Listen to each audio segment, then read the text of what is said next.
नमस्कार, news India देख रहे हैं आप। आपके साथ मैं हूं चारुल शर्मा। बुलेटिन की शुरुआत करें एक बड़ी खबर के साथ। उत्तराखंड विधानसभा के शीतकालीन सत्र की तैयारियां तेज हो गई हैं। कल से शुरू होगा विधानसभा का शीतकालीन सत्र। बड़ी खबर आपको बताई जा रही है, कल से विधानसभा का शीतकालीन सत्र शुरू होने वाला है। विधानसभा में आज विधानमंडल दल की बैठक होगी। विधानसभा में कार्य मंत्रणा समिति की भी बैठक होगी। सत्र को शांतिपूर्ण चलाने और एजेंडे पर भी चर्चा की जाएगी। विधानसभा अध्यक्ष रितु खंडूरी की अध्यक्षता में यह बैठक होनी है। शीतकालीन सत्र कल से 5 दिसंबर तक चलेगा और ऐसे में विपक्ष ने भी तमाम रणनीतियां बना ली हैं, जिनके जरिए वो सरकार को घेरेंगे और उन मुद्दों की फेहरिस्त बहुत लंबी बताई जा रही है। उत्तराखंड विधानसभा का शीतकालीन सत्र कल से शुरू हो रहा है। विधानसभा में कार्य मंत्रणा समिति की भी बैठक होनी है। आज विधानमंडल दल की बैठक होने वाली है और कार्य मंत्रणा समिति की भी बैठक रखी गई है। सबसे अहम चीज, सरकार को घेरने के लिए विपक्ष भी पूरी तरह से तैयार है, लेकिन सत्र को शांतिपूर्ण चलाने की अपील की गई है। विधानसभा अध्यक्ष रितु खंडूरी की अध्यक्षता में बैठक होने वाली है। आज कल से 5 दिसंबर तक ये शीतकालीन सत्र जो है वो रहेगा, यानी 29 नवंबर से 5 दिसंबर ये सत्र रहने वाला है। हाँ,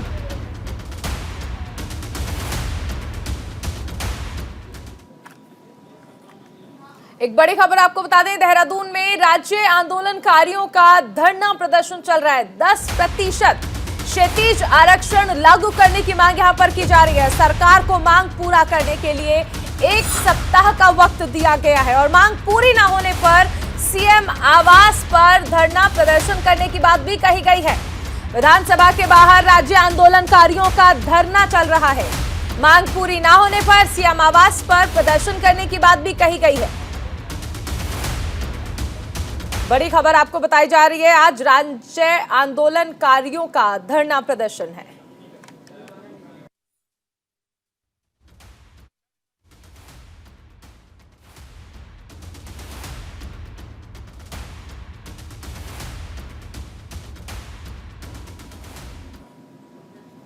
उधर पौड़ी में पूर्व कुल सचिव पर केस दर्ज किया गया है। शिक्षक नियुक्ति में धांधली का आरोप लगा है। एक और बड़ी खबर आपको बताई जा रही है, जीबी पंत इंजीनियरिंग कॉलेज में दरअसल शिक्षक भर्ती हुई थी और भर्ती में चहेतों को लाभ पहुंचाने का आरोप लग रहा है।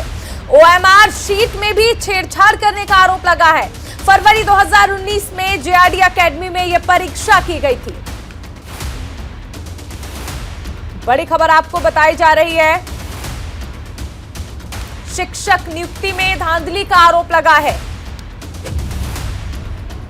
पौड़ी में पूर्व कुल सचिव पर केस दर्ज किया गया है। शिक्षक नियुक्ति मामले में यह केस दर्ज किया गया है। जीबी पंत इंजीनियरिंग कॉलेज में दरअसल ये शिक्षक भर्ती हुई थी और यह आरोप लगा है दरअसल कि उन्होंने अपने चहेतों को ही लाभ पहुंचाने की कोशिश की है। यह आरोप लगा है। ओएमआर शीट में भी छेड़छाड़ करने का आरोप लगा है। फरवरी 2019 में जेआरडी एकेडमी में यह परीक्षा कराई गई थी, जिसमें कहा गया है कि ओएमआर शीट में भी छेड़छाड़ की गई। शिक्षक भर्ती में किस तरह से चहेतों को लाभ पहुंचाया गया, इससे जुड़ा यह मामला। शिक्षक नियुक्ति में धांधली का आरोप। जीबी पंत इंजीनियरिंग कॉलेज में शिक्षक भर्ती हुई जिसमें धांधली की गई है। ओएमआर शीट में भी छेड़छाड़ करने की बात सामने आ रही है।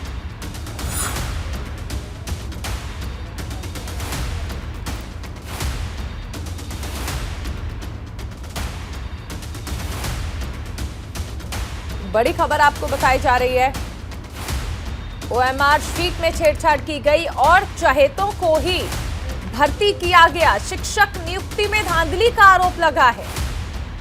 पौड़ी में पूर्व कुल सचिव पर केस दर्ज किया गया है। शिक्षक नियुक्ति में धांधली का आरोप इन पर लगा है। जीबी पंत इंजीनियरिंग कॉलेज में 2019 में ये भर्ती परीक्षा हुई थी। जेआरडी एकेडमी में ये परीक्षा हुई, जिसमें अब देखिए पौड़ी में जो पूर्व कुल सचिव रहे हैं उन पर केस दर्ज किया गया है, क्योंकि ये कहा गया है कि उन्होंने दरअसल अपने चहेतों को ही लाभ पहुंचाया था।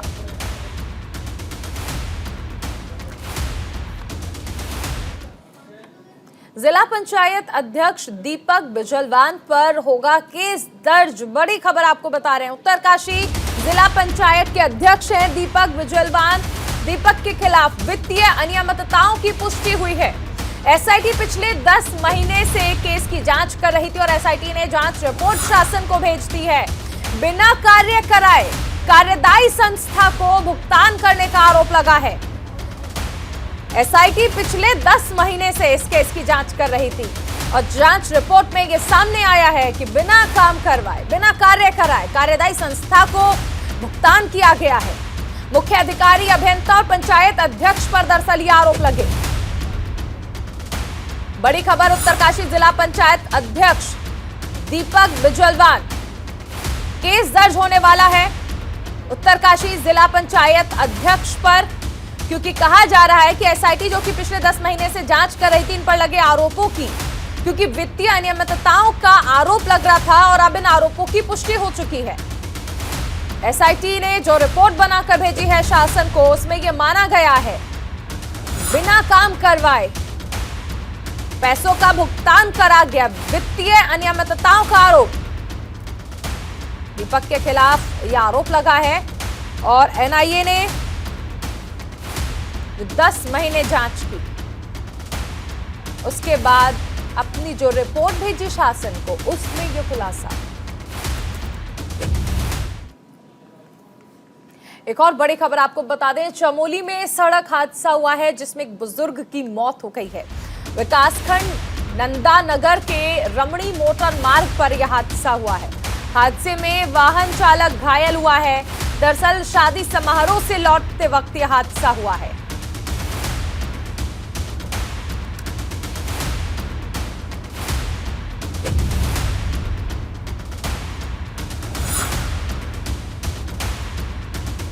बड़ी खबर, चमोली में सड़क हादसा हुआ है, एक बुजुर्ग की इसमें मौत हो गई है।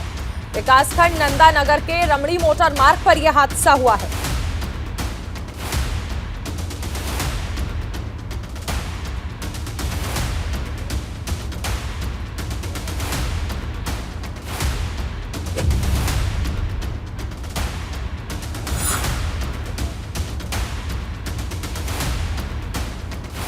विकासखंड नंदानगर के रमणी मोटर मार्ग पर यह हादसे में वाहन चालक घायल हुआ है, लेकिन एक बुजुर्ग की मौत हो गई है। शादी से लौटते समय यह हादसा हुआ है।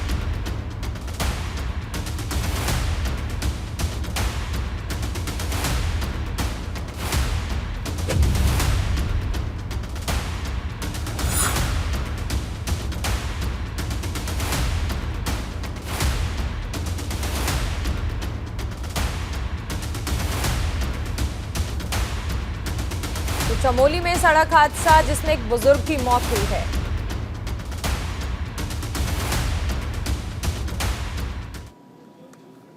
उत्तराखंड को अलग राज्य बनाए जाने की मांग को लेकर सालों तक सड़कों पर दिल्ली तक आंदोलन करने वाला उत्तराखंड क्रांति दल आज हाशिए पर चला गया है, जहां अब एक बार फिर से दल को मजबूती देने के लिए कोशिशें की जा रही हैं, जिसे लेकर चमोली कार्यकारिणी की बैठक ब्लॉक थराली में हुई, जहां चिंतन मंथन के बाद पूजा दानू को महिला अध्यक्ष की कमान सौंपी गई। बैठक में नारायण बगड़ ब्लॉक के अध्यक्ष माही चमोला, थराली ब्लॉक अध्यक्ष राकेश शाह, देवाल ब्लॉक अध्यक्ष खिलाप सिंह बागड़ी को बनाया गया, तो वहीं दिनेश प्रसाद को नंदानगर घाट से ब्लॉक अध्यक्ष घोषित किया गया।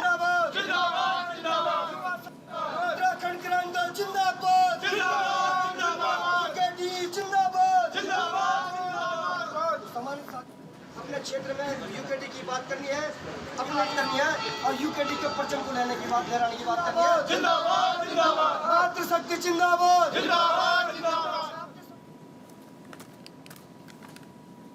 वहीं लक्सर में जमदग्न पब्लिक स्कूल के शिक्षा संवाद कार्यक्रम में हरिद्वार लोकसभा क्षेत्र के सांसद रमेश पोखरियाल निशंक ने शिरकत की, जहां उन्होंने मौके पर छात्र छात्राओं सहित अभिभावकों और अन्य अतिथियों को भारत सरकार द्वारा प्रायोजित नई शिक्षा नीति को लेकर उसकी प्रबल उपलब्धियों को और फायदों को गिनाया। दरअसल भारत सरकार में बतौर उच्च शिक्षा मंत्री रह चुके रमेश पोखरियाल निशंक ने लोकसभा में नई शिक्षा नीति की प्रस्तावना को एक उत्तीर्ण योजना के रूप में शैक्षिक पटल पर उतारा था, जिसे अब मौजूदा पाठ्यक्रम के रूप में साफ देखा जा रहा है।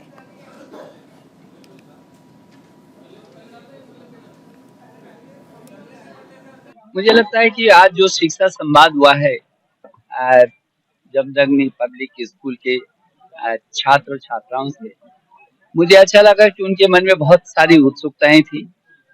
पहली देश की आजादी के बाद शायद ये नीति जो शिक्षा की नई शिक्षा नीति, राष्ट्रीय शिक्षा नीति 2020 जिसको बोलते हैं, वो जिनके लिए बनी है वो बच्चे को भी पता है कि वो उसके लिए और क्या उसमें प्राविधान है।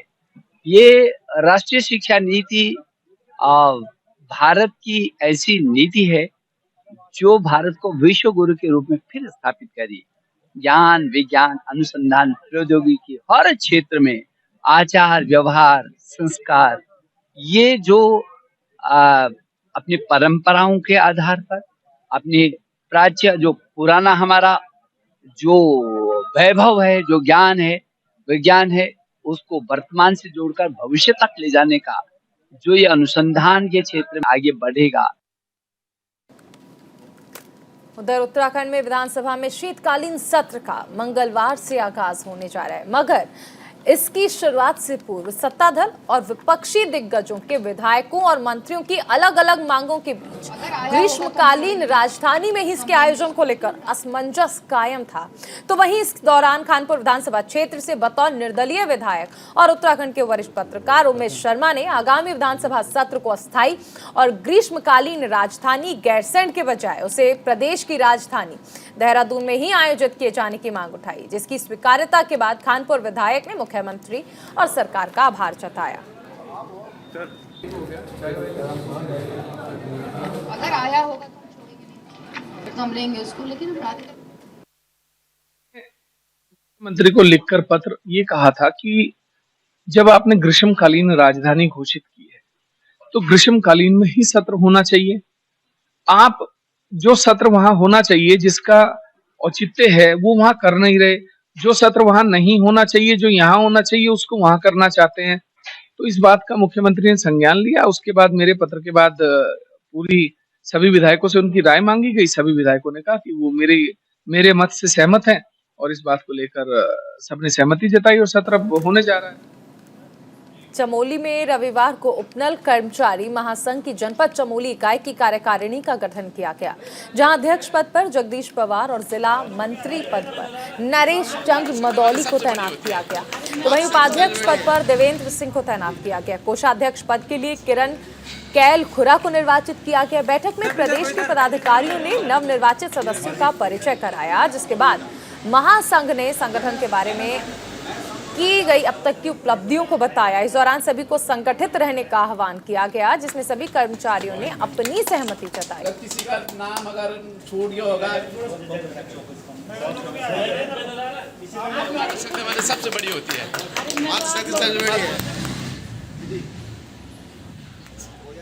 एक्चुअली हमारा जिला कार्यकारिणी की नई जिला कार्यकारिणी बन रही है, उन जिलों का गठन कर रहे हैं हम। और कल हमारा रुद्रप्रयाग जिला कार्यकारिणी का गठन हुआ है, उसी परिप्रेक्ष्य में आज जिला चमोली कार्यकारिणी का गठन होने जा रहा है। और हमारी अभी तो नई कार्यकारिणी बनी है प्रदेश स्तर पर, तो अभी हम जिलों का ही गठन करने वाले हैं और जिलों पर ही फोकस है हमारा। उधर हरिद्वार के लक्सर में 3 भाइयों ने अपनी कृषि भूमि पर विदुषी कोल्ड स्टोरेज लिमिटेड नामक औद्योगिक संस्थान के जबरन कब्जा करने का आरोप लगाया, जिसे लेकर लक्सर के उप जिला मजिस्ट्रेट के पास पीड़ितों ने शिकायत दर्ज कराई। पीड़ित लोगों ने कंपनी पर जमीन की 4 दीवारी करवाने का भी आरोप लगाया। पूरे मामले को देखते हुए उप जिला मजिस्ट्रेट ने क्षेत्र के तहसीलदार से मामले की जाँच रिपोर्ट पेश करने का आदेश दिया। हमें इसमें न्याय चाहिए।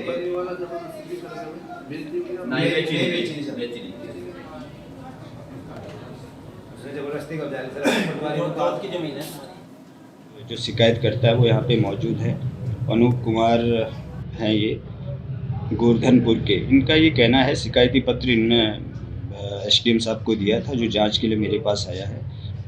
इसमें इनका ये कहना है कि इनकी जो भूमि है गांव में, इस पे कुछ कंपनी ये बता रहे हैं उनके द्वारा कुछ अवैध रूप से कब्जा करने की शिकायत की गई है। बेसिकली मेरे द्वारा ये हमारी जो राजस्व उप निरीक्षक हैं इनसे बात की गई है, इनके द्वारा अवगत करवाया गया है। ये जो गांव है ये चकबंदी प्रक्रियाओं के अंतर्गत है।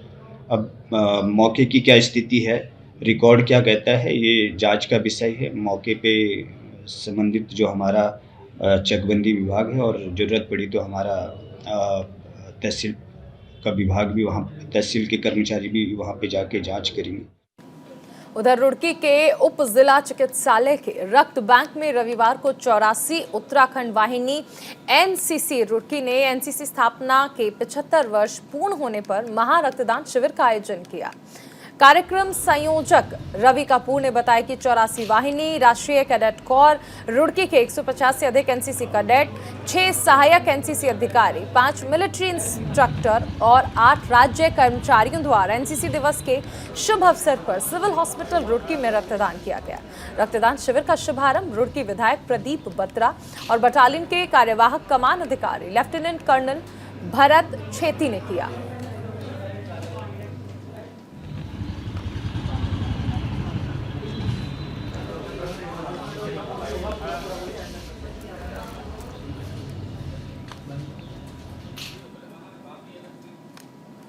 देश के शहीद परिवारों की बेटियों और निराश्रित परिवारों की बेटियों को निशुल्क शिक्षा प्रदान करने के साथ ही उनका मनोबल बढ़ाने के लिए हरिद्वार बहादुराबाद स्थित केयर नर्सिंग कॉलेज में अखिल भारतीय कवि सम्मेलन का आयोजन किया गया।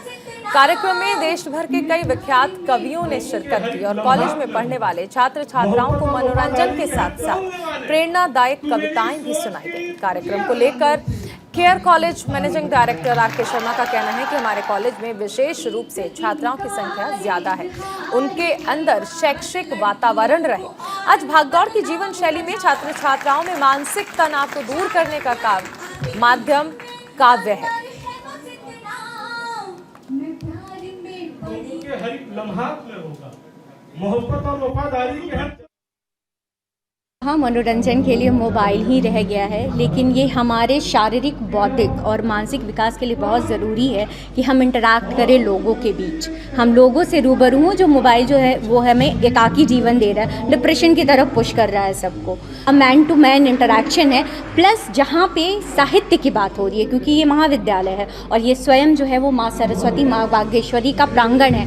यहाँ पर अगर वागेश्वरी माँ के जो पुत्र पुत्रियाँ हैं वो आई हैं, वो अपनी बात करें, तो ये अपने आप में बहुत ही गर्व की बात है। जो विशेष रूप से हमारे यहाँ बालिकाएं पढ़ती हैं तो उनके अंदर शैक्षिक वातावरण, उनके अंदर अपना प्रशिक्षण नर्सिंग से संबंधित वो तो पूरा समर्पित भाव रहता है, पर संवेदनाएं तो काव्य ही अकेला एक ऐसा विधा है जिसके अंदर हृदय तक जाती है।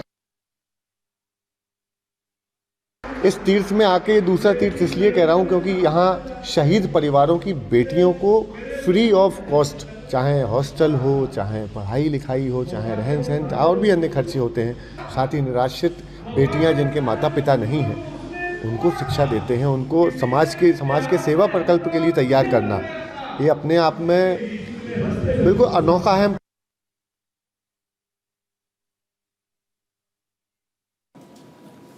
और इस वक्त धनौल्टी टिहरी में विकास योजनाओं का लोकार्पण करने के लिए मुख्यमंत्री पुष्कर सिंह धामी वहां पर पहुंचे हुए हैं और उन्होंने लोकार्पण किया। शिलान्यास एवं सांस्कृतिक महोत्सव कार्यक्रम में शिरकत करने के लिए मुख्यमंत्री पहुंचे हुए हैं टिहरी के धनौल्टी में। और वर्तमान में राजपुर विधानसभा क्षेत्र से सम्मानित विधायक हैं, आप हमारे बीच में पहुंचे हैं।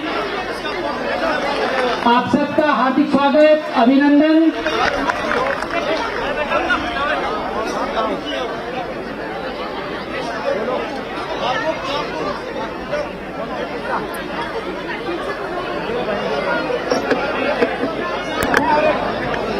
श्रीमती सीता रावत जी, ब्लॉक प्रमुख जौनपुर, आप कृपया मंच पर आकर अपना स्थान ग्रहण करेंगी। श्रीमती सीता रावत जी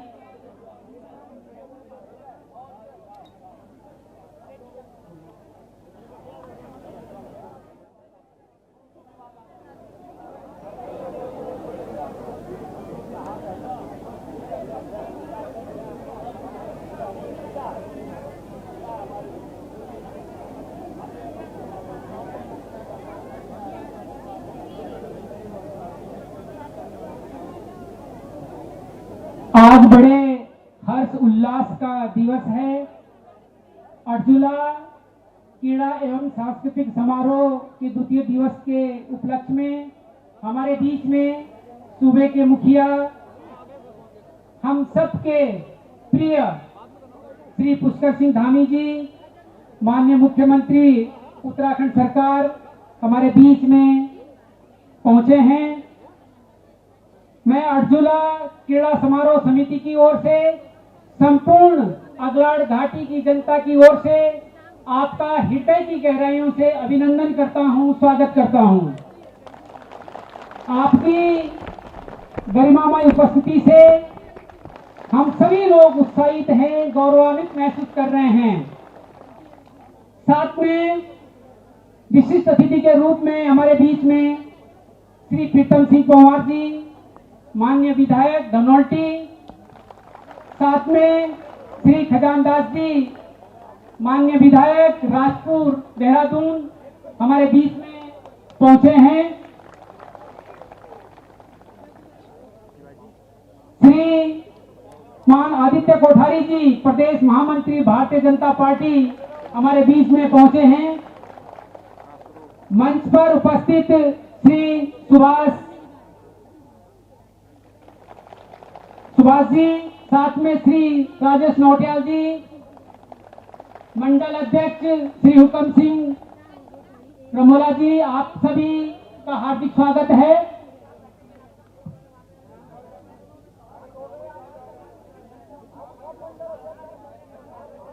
हमारे क्षेत्र के बहुत ही सम्मानित श्री मनमोहन सिंह मल जी, वरिष्ठ कांग्रेस नेता, पूर्व अध्यक्ष नगर पालिका परिषद मसूरी, श्री सुभाष रमोला जी, अध्यक्ष जिला सहकारी समिति टिहरी गढ़वाल, श्री राजेश नौटियाल जी, अध्यक्ष। और इस बुलेटिन में फिलहाल इतना ही। आप बने रहिए न्यूज़ इंडिया के साथ।